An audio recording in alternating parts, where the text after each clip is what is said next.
Welcome to the Glenigan breakfast briefing, jointly hosting this event with the Architects Journal. And we'll be hearing from Allan Wilén. Allan's been with Glenigan for the last 4 years now, and he has over 20 years of experience of analysing and forecasting the UK construction industry. Simon Allford. Simon's a visiting professor at Bartlett and Harvard. He's been a trustee of the Architectural Association, vice president of the Royal Institute of British Architects Education, and a chair of Design Review UK. And Christine Murray, she was editorial director of the quarterly cultural magazine UK ULA. Her work has appeared in ID magazine, Dazed and Confused, Icon, and she was shortlisted for Editor of the Year for Business Weekly magazines by the British Society of Magazine Editors in 2011.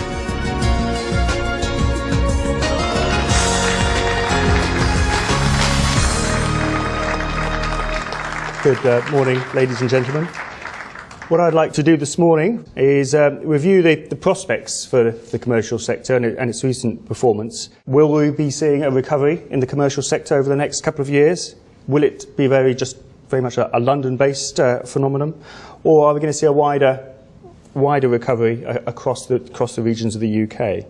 Certainly, if you look at the wider economy, we can see firstly, UK economy is emerging from recession, but economic growth is still very weak and tentative. Government is continuing to tighten up on the fiscal budget, tackling that tightly, and that has implications for the demand for commercial space. The government's also been looking to try and rebalance the economy. How effective that is, we have yet to see. But in theory, if they are effective in moving us towards being a more manufacturing-led economy, away from the service sector and the financial services and public services generally, all of those things suggest perhaps less demand for office space. How effective that rebalancing is going to be, we'll have to wait and see. But I mean, that's a potential threat. As is the continuing concerns over the euro. All of that is perhaps a dampener, and I suggest that the pace of recovery we're going to see over the next couple of years, if we do see recovery, is going to be somewhat tentative, and there's going to be a lot of concerns and shaky starts along the way. Those parts of the country that are particularly dependent on the public sector could, in theory at least, see a less demand for accommodation as a result certainly from the government. That said, though, if you look at the graphs there, you can see that London and the South East is perhaps less dependent on the public sector than others.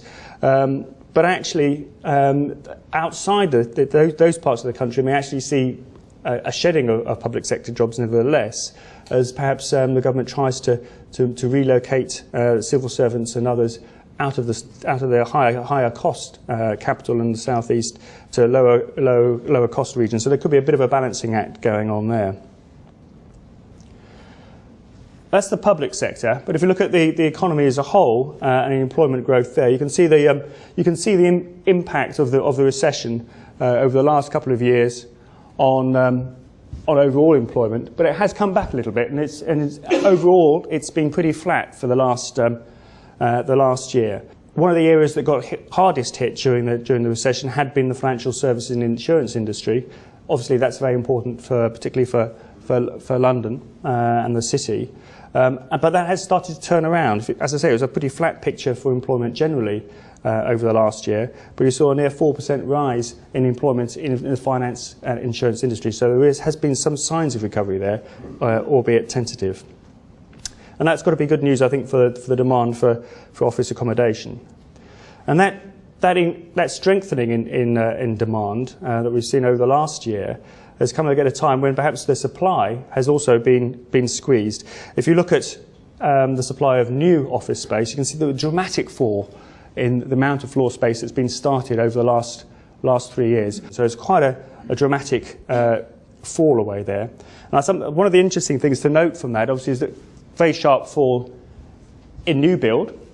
But over the last couple of years, we've seen a much brighter picture on the refurbishment side of things. Now, 2010, there was actually a 41% jump in the amount of refurbishment projects started. Now, I think some of that was very much down to the impact of the change in Part L, which perhaps spurred people to press ahead with refurbishment projects ahead of the change. But nevertheless, I think that's a positive, and that does seem, and it has remained pretty firm this year, despite the new regulations coming in. So we've seen quite a dramatic retrenchment there. And that's had an impact on the amount of floor space that has then come onto the market. Again, this is broken down regionally. And you can see there the dominance of the capital quite clearly in those figures.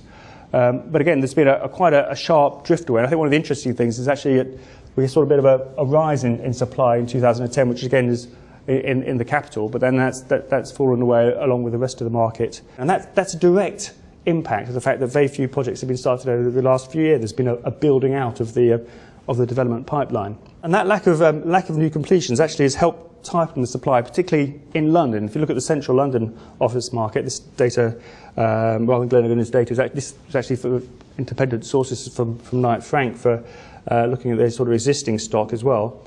And you can see that in terms of total availability, and I've reversed the scale here because this is a useful indicator, you can see that that supply of available floor space is a real catalyst for investment.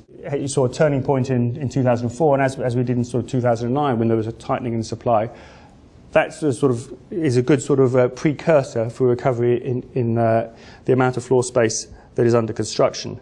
And certainly what we've seen is that there's been less available floor space, and over the last couple of years we've also seen something of a firming in rents and capital values, particularly in the central London market for prime office space.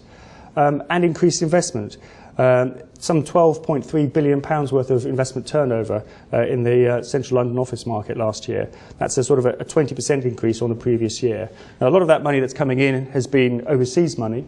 Investment funds from overseas have been investing in the capital, looking for good returns, and they've seen that as a good long-term bet. And I think that's perhaps helped the London market to move ahead earlier than other parts of the UK.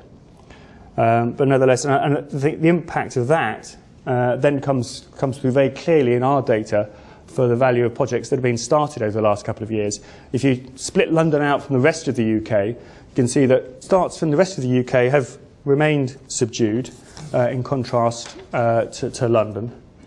And certainly if you look at the development pipeline, you can see that London's going to continue to dominate. Some 53% by floor space of schemes that secured detailed planning approval last year were in the capital. That means actually almost half weren't, so I mean that's a significant point to make. And I think the other thing to say is, whilst it looks like London continues to dominate, as it has traditionally, if you look at where the growth's been over the last year in terms of detailed planning approval, yes, London's been great, it grew by some 60%, but it's not just been the turnaround in the capital. There are some very tentative signs, perhaps, of growth coming through outside London, and I think that's an interesting area to develop. I mean, one of the factors that does seem to be at play there, if you look at some of the regional data and regional centres, there was some work that's been recently done by CBRE, and they showed that there's been a sharp rise in available floor space, particularly though in second-hand floor space. And again, that comes back to the point I was making earlier on, that we've been tracking this very sharp fall-off in the new development pipeline, which has really restricted supply of new floor space. There's still strong demand for new accommodation, or relatively strong demand for new accommodation, but you've got this huge pool of secondary space.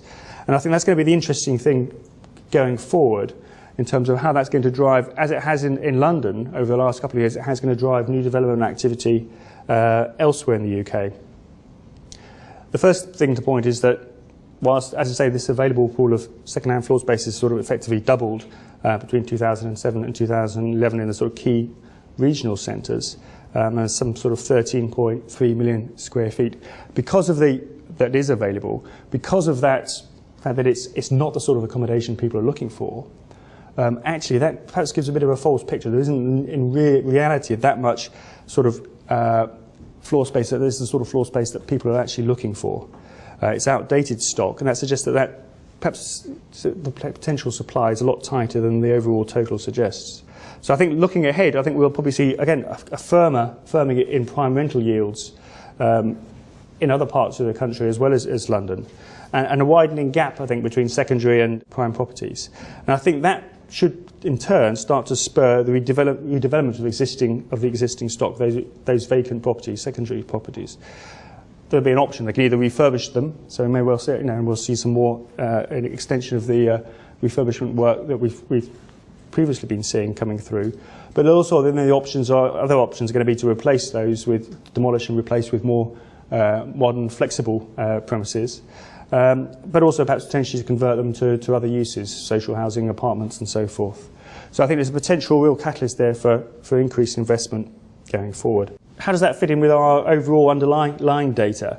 Again, you can see that positive picture. I mentioned that spike we saw in the overall project starts for the first quarter of this year, and again you can start to see that coming through in the sort of the underlying data here, where we've excluded the larger schemes over sort of 100 million. You can see the strong growth coming through here, and I think that's going to continue to drive and build over the next couple of years. But as we go forward, I think with that sort of sharp turnaround in project starts we're looking for the current year, we're looking at an increase of around a third in the underlying project starts during 2012. I think as we go forward, over the next couple of years, it's going to move from being a London-centric led recovery to a much wider based upturn in activity. In fact, we may well actually start to see a little bit of a pause, a little bit of consolidation in the capital over the coming year, as people perhaps take stock of how rapidly the demand is going to continue to strengthen, particularly from the financial services sector.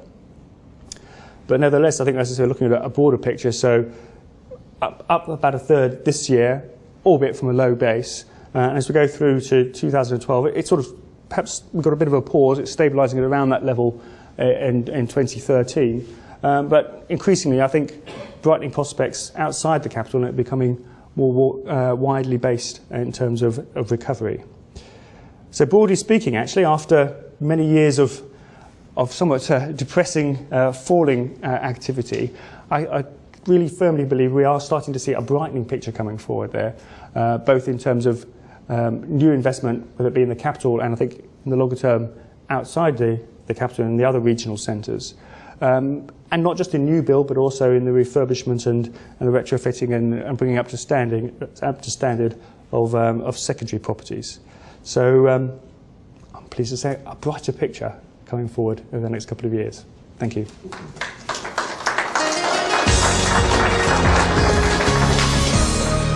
We are based in London. We have a practice of about 170 people there. In America, we have a practice of 2 people. In Amsterdam, it's 1. So all our jobs around the world and around the country are run from London. We have another office, again, a confusing regional statistic. I think we're the second biggest office in Bristol with 25 architects, but none of them work on any jobs in Bristol at all. So in a sense, as a single practice, it's incredibly confusing. And when we do analyse our own statistics, we find there's odd sectors that sort of appear to be really important to us just because someone has categorised a job one way or another. So it's kind of, you know, I know the data is kind of real with curves within the bars shown, but it's kind of quite interesting from our experience how different the reality of certain projects is. Or when they get published, people say, oh, isn't that fantastic, you're involved in that job, it's going to go. And we're like, not for 5 years, say. So most importantly of all, what drives our securing projects is ideas. That's what we're actually about. We construct ideas in the office that become appeal to people. And there's a thing about the market. Is the market the thing that we want to kind of follow? So we always have this discussion with our friends, agents of different viewpoints, that, well, that's what you think the market wants because it's what you gave the market last year, but maybe the market's moving in a different kind of way. Actually, it's things like the recession that challenge the market. When the market's bubbling along happily, then everyone just carries on bubbling along doing their normal stuff. And I think the last few years have suggested that the normal stuff isn't quite good enough and we've got to think a bit smarter.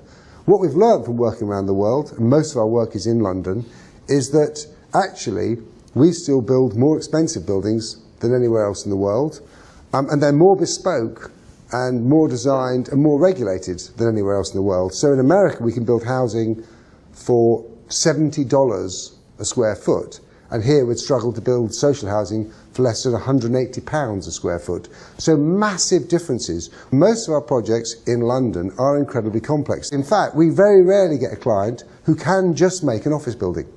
If they can, that's great, but it's normally, in that case, they're normally a residential developer, and the planning's forced them to do something they don't want to do, and the same with an office developer. What we normally find is there's a whole raft of negotiations that go on with the planners to provide public space, housing on the uplift on the commercial sector, etc., etc. So it's an incredibly complex puzzle. What ties all the projects together, and which has helped us kind of develop as an office, is actually there's a different kind of conversation going on, which is about spaces and places. And actually all the smart clients we work with, and I like to think they're all smart, hopefully they think we are too, is about spaces and places. That's what makes their building robust in the bad times. It tends to be a rethinking about what the idea of the specific idea of an office. So it's no longer just an office, it's a piece of city. And as a building, it needs to feel different. It needs to have a different kind of idea. And it needs to have a memorable character and personality.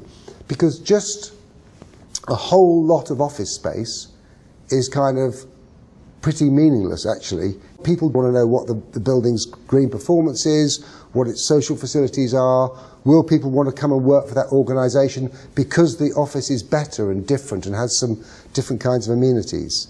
I've been told that it's very, very difficult to get jobs going in Manchester or Sheffield or Leeds. The jobs that are going, for us, are schools. So we are building schools in London, but we're also building them all over the country. And they, like the offices, exhibit this interest in sense of community and place. And they are trying to work harder than they used to work, because a school used to be just open for school hours and closed in the holidays. They're now trying to make them multi-purpose, hard-working community buildings, working 18 hours a day rather than 7 hours a day, and working 50 weeks a year rather than 30 weeks a year. So it's interesting, they're following the same trend as offices.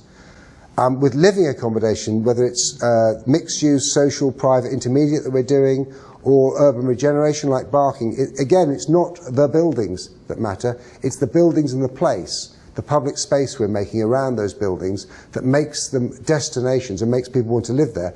Yes, obviously the accommodation needs to be good and have good amenity, and we're very keen on that, but the sense of placing buildings is less important in the focus, or is challenged in its focus by making places. And the same with arts projects, whether it's a Barbican or the Saatchi Gallery, it's all about actually kind of making more open buildings, more accessible buildings. So the Saatchi Gallery actually gets 1.5 million visitors a year because it's free access. And again, in healthcare, we're finding that it's this idea of gathering facilities together and talking about a building for the community. So this idea about making a building that is a place for its bigger community has become increasingly important. Work and the commercial sector has for us been consistently an interesting field, working for clients who consistently are looking to challenge what that sector's about. The T building, which is an interesting building, that our client bought it in 2000. They were going to spend 50 or 60 million on it, and it would come under the refurbishment banner, but they would call it as reinventing it. And when we would put it back to the agents, we talk about it being new space. So it's kind of interesting, what's new, what's refurb. In fact, what we've done with them is bring in a whole load of different components, different people, small businesses, large businesses, Shoreditch House, a theatre, art galleries, restaurants, and rethought that building. So in fact, this building that was going to let for £9 a square foot is now letting for £35 a square foot. This building they were going to knock down and redo after the blip in the recession, they now find hugely successful and they want to keep. So again, from these difficult things, new ideas emerge. The Johnson building is a classic case. It's an office building which we doubled in size.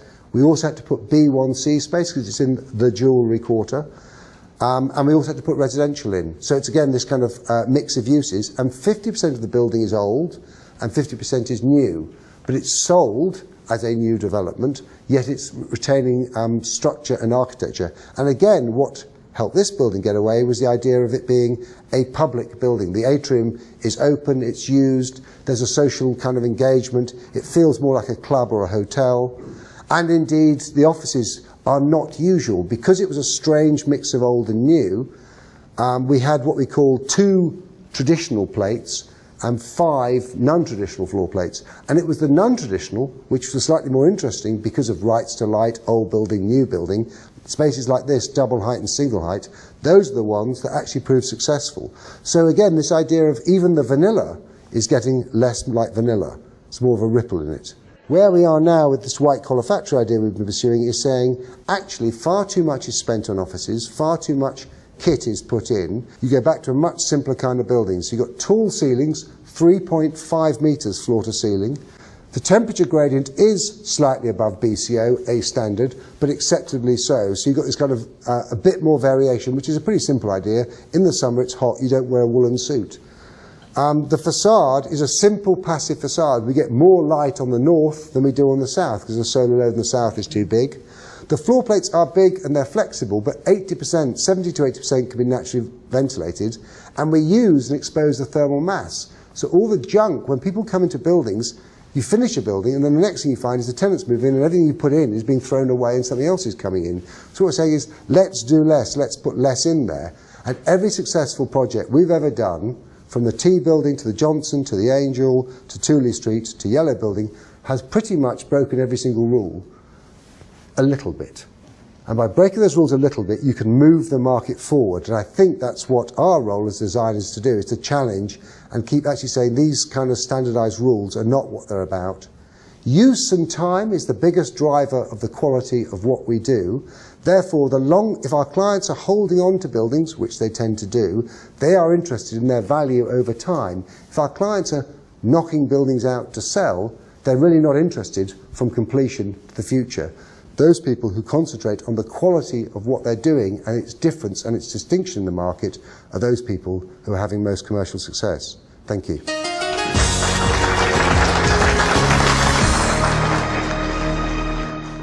I think I'm going to try and kind of link those two presentations together. Of course, a lot of the thinking in this presentation is informed by MIPIM this year. A very intense number of conversations with developers who are there to seek financing to get their project started, and architects and what the developers are telling them. And what we've seen in terms of publishing architecture is a kind of move from what was described as icon architecture, what was described as boom architecture, which we associate with places like Dubai, but also we have the Shard, a kind of signature piece, a kind of named building, Gherkin, walkie-talkie. These buildings are still happening, but they are very much indicative of a previous trend, which was for buildings that sell themselves as brands, flashy, and this move through the recession to a new kind of design or a new way of thinking about buildings has been linked to a change of tastes. But it's also what we learned, speaking to people at MIPIM and speaking to people since, is that it's also about a shift in the type of people who are investing in buildings and their expectations for those investments. So when the banks stopped lending, a lot of developers couldn't build. So gone are the debt-funded days of development, when clients could borrow enough money for the plot of land, get the design going, and the money to break ground. And their approach, as a result, is changing. The developer's approach is changing. I spoke to Martin Evans, who's the marketing and creative director of Developer Cathedral, and he was talking about the challenges right now of kickstarting a project. And admitting that usually his feed funds are, friends, family, faithful investors. And that's just to rustle up enough money to bid on the land and get that initial concept sketch so that then he can go to other investors and try to sell the idea of a building. So what is the profile of this new investor and how are they influencing design? It isn't a private equity firm expecting a quick profit fueled by the property market, because as we know, the property market has been going down or flat. And it isn't someone looking to flip the property. It's someone who's looking for a safe port in a storm, a savings account. And this, as far as we understand, is the reason for the continued focus on prime locations, such as London. The Eurozone crisis has actually been very good for London. Italian buyers accounted for 8% of the purchases of prime central London property in January and February, according to Knight Frank, which means they overtook Russians for the first time ever. And 3% of the purchasers were Greek. So we can see very quickly how crises lead people to prime markets.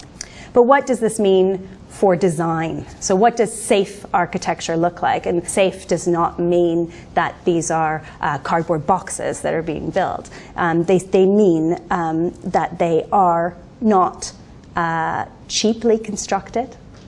They are not expensive to run. they are not expensive to maintain. Because what these investors are looking at are not a quick profit. They're looking for, like the Crown Estates, a long-term investment, something that is going to continue to be popular with tenants for decades, that is going to be adaptable, have a built-in adaptability in case it needs to change from large commercial units to small units. It needs a green or sustainable side to it. And it has a facade that won't look tatty in a few years. So perhaps there is, as much spent on these kinds of things. So it's not that by not creating a bling building, you're spending less money. But there is nothing there that doesn't need to be there, and it's spending money wisely and looking at it as a 30-year investment instead of a 5-year investment. So in this new paradigm, what we expect is that fewer commercial projects will be built, but more of the kind that you need, more high-quality design, high-quality materials, with an emphasis on low maintenance, low energy costs, and making the end user happy. And I think what we've seen, this idea of kind of future-proofing buildings, if we can kind of make these buildings quite efficient, both in terms of energy and design, if we can make it easy to let, then we can have something that over the long term will just maintain its value and become more profitable than in a quick turnaround.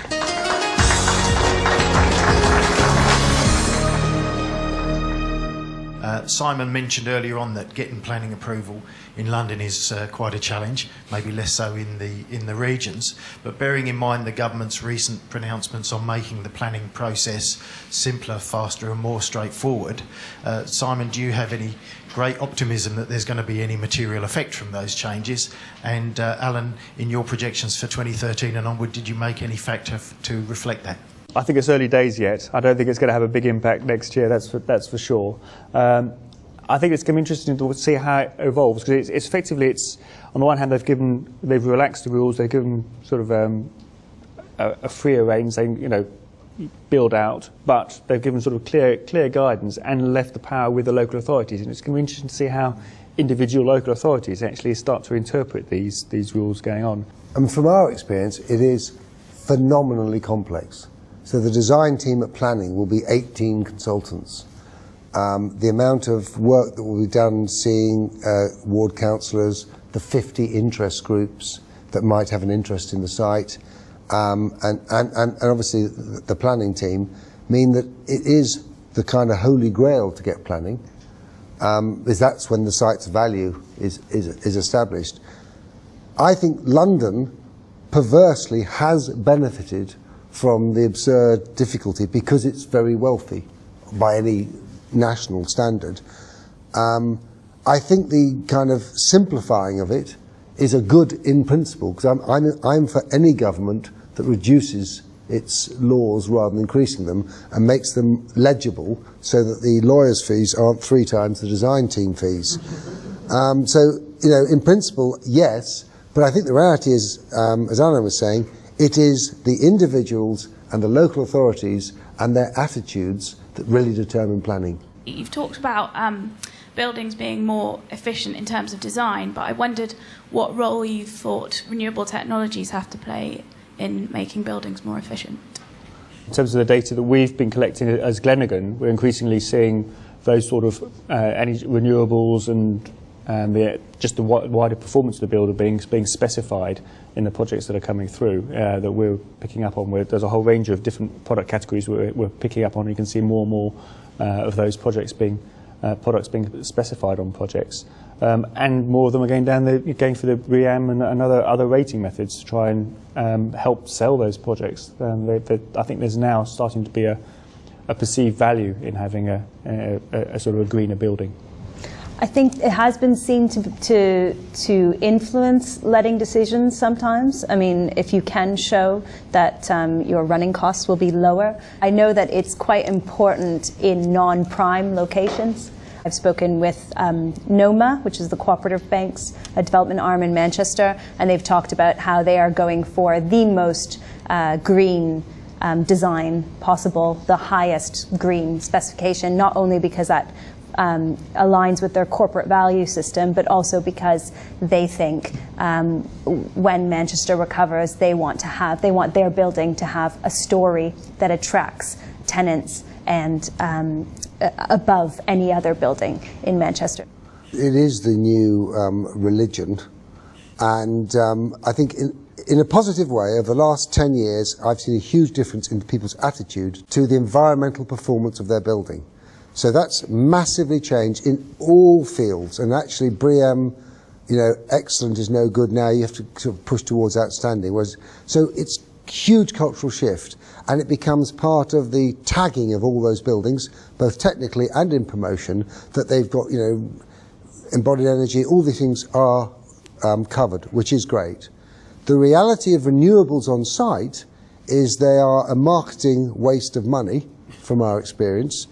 The good thing about that was, by making these stupid rules, 20% must be on site, you force everyone to think about it. So I'm not saying it was a wrong thing to do. It was the right thing to do to get a reaction, and the reaction, I think, has been incredibly positive. Yeah, and there's always that trade-off between, as you say, with new buildings and when you're actually doing some major refurbishment work, or that huge pile of existing stock, particularly on the housing side, that is got a very lamentable sort of energy efficiency. Yeah. Now that's where perhaps the long-term efforts need to be directed, and the easy wins are. And obviously that's something the Green Deal is promised to deliver. We shall see. Any other questions? It's interesting hearing about how London has benefited from the Eurozone crisis and things like that. UK GDP is shrunk by 0.2%. So how does that affect the London market, looking forward to this year, if indeed the resurgence in the economy isn't what we expected? I mean, the only thing I'd say about this 0.2% means recession is, all I know is that in 2008-9, when it was supposed to be falling off the edge of a cliff, a lot of the companies we work for were fully let, with companies with very good covenants, and overnight they'd have 30% wiped off their share value by people in the city panicking because someone has said something. And all that happens is, if your company's doing really, really well, you only get 20% wiped off the value. And and then next month they say there's been a recovery because it's gone back up. So I'm not an economist, but there's a lot of rubbish spoken about. Are you blaming journalism? No, I blame government, I blame everyone but architects. No.